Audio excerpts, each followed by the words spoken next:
10 ஆண்டுகளுக்கு பிறகு நடைபெற்ற பழமை வாய்ந்த திருப்புகலூர் அக்னீஸ்வர சுவாமி ஆலய தேரோட்ட திருவிழாவில் திரளான பக்தர்கள் வடம் பிடித்து இழுத்து வந்து சுவாமி தரிசனம் செய்தனர்.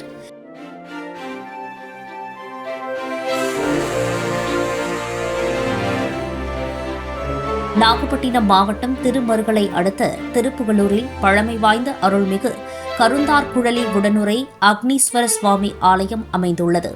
இந்த ஆலயத்தின் வைகாசி திருவிழா கடந்த 21ஆம் தேதி கொடியேற்றத்துடன் கோலாகலமாக தொடங்கியது.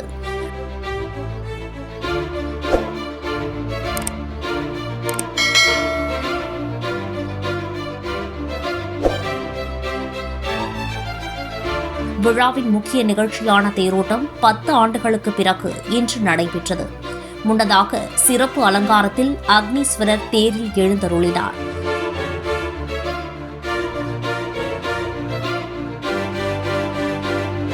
இந்த நிகழ்வில் வேளாக்குறிச்சி ஆதீனம் ஸ்ரீ சத்தியஞான மகாதேவ தேசிக பரமாச்சாரிய சுவாமிகள் தேரை வடம் பிடித்து இழுத்து தொடங்கி வைத்தார். இதைத் தொடர்ந்து திரளான பக்தர்கள் கலந்து கொண்டு தேர் இழுத்தனர். முக்கிய வீதிகளில் வழியாக சென்ற